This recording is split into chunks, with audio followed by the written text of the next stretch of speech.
Semua, bukan hanya mukena, tapi juga pakaian dalam. Ini saya punya ibu dulu, udah almarhum ya, beliau almarhumah.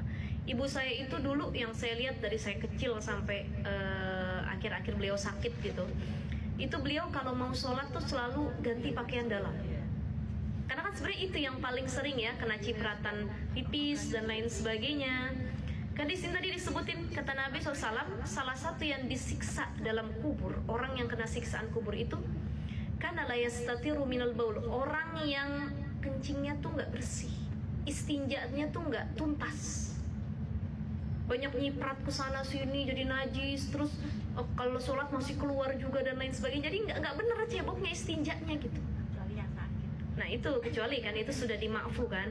Nah ini yang jadi perhatian buat kita, bahwa kalau sekiranya kita merasa udah nggak nyaman nih, banyak keluar keputihan atau mungkin ada cipratan juga ya, baju kita juga habis masak, habis beberes, keringetan, udah apa, mungkin udah banyak lah najis-najis yang lain mungkin nempel, ya apa salahnya kita ganti baju baru sholat. Itu disebut dengan pakai pakaian terbaik kamu.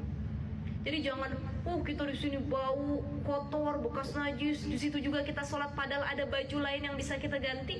Nah itu namanya berdosa kita, karena sudah lalai ketika menghadap Allah Subhanahu Wa Taala. Allah pengennya kita bersih, jamal, indah, ya bu ya. Jadi kalau bisa diganti pakaian dalam, pun nggak pakai pakaian dalam nggak apa-apa. Karena khawatir najis misalkan ya, nanti dipakainya lagi abis sholat, walaupun kita tahu bersih nih, gitu.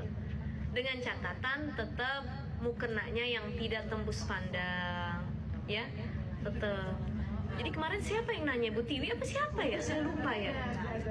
Benar nggak sih? Iya kan? Gini. Jadi bagaimana hukumnya kita sholat? Kan sholat orang Indonesia tuh pakai mukena ya bu ya? Pakai mukena, ada baju, tapi tidak pakai pakaian dalam. Bu Tiwi kemarin tuh kalau nggak salah, saya ingatnya ya.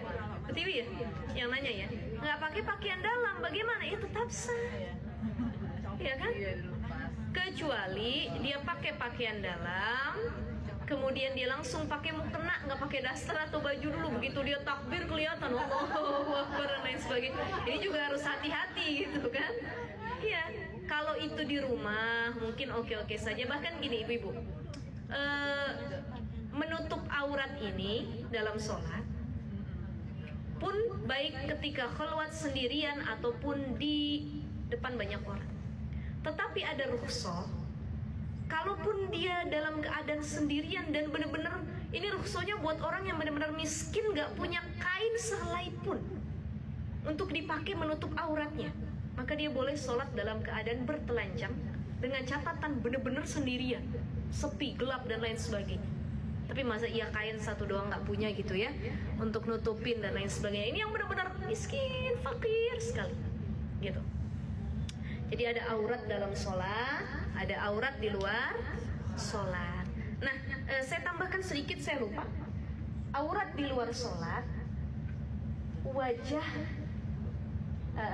tadi kan dalam sholat wajah dan telapak tangan.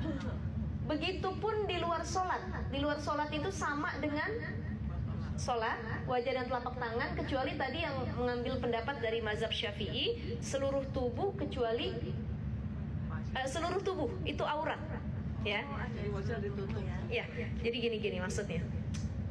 Aurat dalam sholat laki-laki dari pusar ke lutut, perempuan seluruh tubuh kecuali wajah dan telapak tangan. Nah nanti ada aurat dalam luar sholat, selain kita melaksanakan sholat, di luar sholat. Kalau yang pakai pandangan tadi sebagian Syafi'i, maka wajah juga aurat, ya. Matanya doang gitu.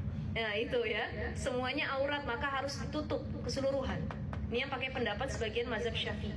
Kalau yang pakai pendapat mayoritas mazhab yang lain, wajah itu bukan aurat, maka boleh tetap terlihat. Ini aurat yang kategorinya untuk dilihat ajnabi, yang bukan mahram. Jadi kalau ibu keluar rumah, ibu kelihatan wajahnya, boleh sama yang bukan mahram. Yang penting cuma wajah doang sama tangan nih gitu. Bagaimana dengan hukum kaos kaki? Hukum kaos kaki, hukum kaki. Apakah wajib pakai kaos kaki? Di sini juga nanti ada ikhtilaful ulama, khilafiyah, perbedaan pendapat. Ya, para ulama yang lain mengatakan kaki perempuan juga aurat. Tapi mazhab Hanafi mengatakan kaki perempuan bukan aurat. Jadi walaupun dia nggak pakai penutup baik sepatu ataupun kaos kaki, tidak apa-apa. Itu kata mazhab Hanafi. Jadi silahkan ambil pendapat yang mana. Kita paling tahu bagaimana cara kita berpakaian, sudah ada tuntutannya, ya. Kalau sekiranya yang mayoritas menggunakan, karena kan memang kaki itu juga bisa jadi fitnah ya buat laki-laki ya. Ibu-ibu nggak pakai kaos kaki, kaki ibu mulus, putih, masya Allah, kelihatan sama laki-laki yang bukan mahramnya itu juga bisa timbul syahwat. Jadi kalau kita ada, ya,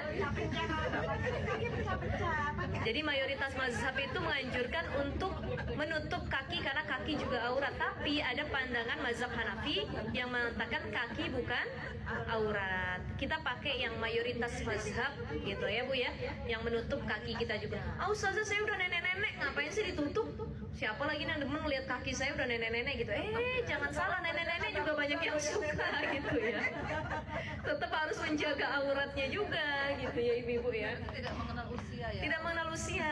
Ini aurat bagi laki-laki ajnabi, artinya yang bukan mahramnya. Cukup wajah kita yang kelihatan ataupun tangan tadi ya Bu ya.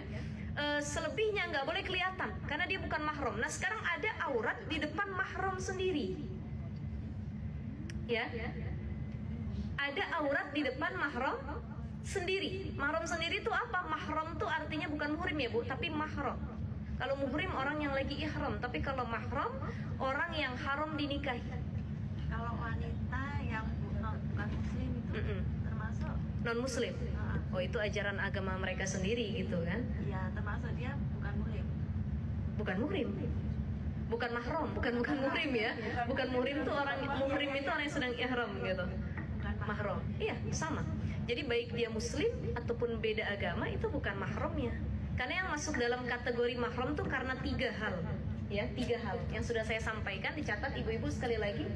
1, disebut mahram karena 1 nasab atau 1 darah ya, 1 hubungan darah.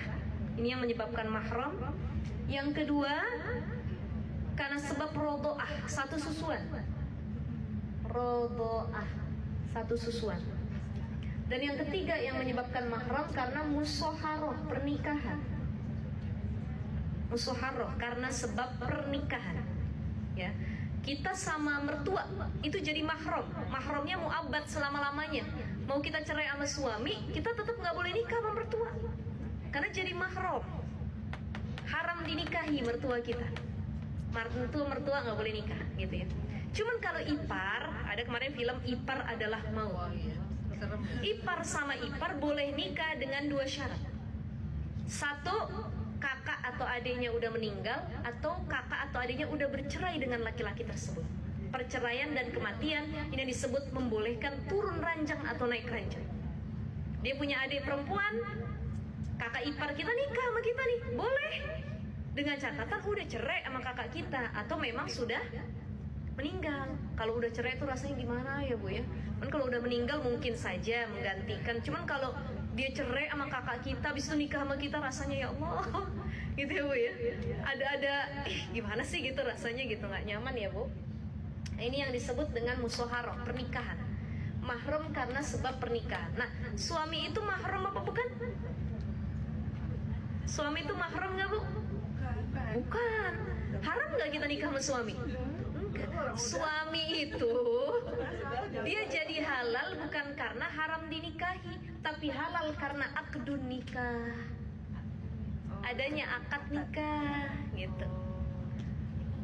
Cuman dia nih bukan mahram sebutannya, cuman halal ya berhubungan dan lain sebagainya karena akad nikah tadi, bukan mahram. Karena mahram itu adalah orang yang haram kita nikahi, abang kita sendiri, adik kita sendiri, paman kita sendiri, ayah kita, kakek. Nah itu yang disebut dengan mahram. Itu adik, kakak, ayah, paman, kakek, itu yang disebut dengan mahram karena hubungan nasab ataupun darah. Haram, nggak boleh. Kalau ada adik kakak dia nikah ataupun berzina, ya Allah ya Rahman, ini diharamkan oleh Allah ya Bu ya. Yang kedua rodoah, 1 susuan. Ibu punya bayi, tetangga punya bayi, tukeran yuk kita nyusuin yuk. Ya ayo deh katanya. Nah ini ada syaratnya juga rodoah ya, nanti kita bahas lebih panjang lagi.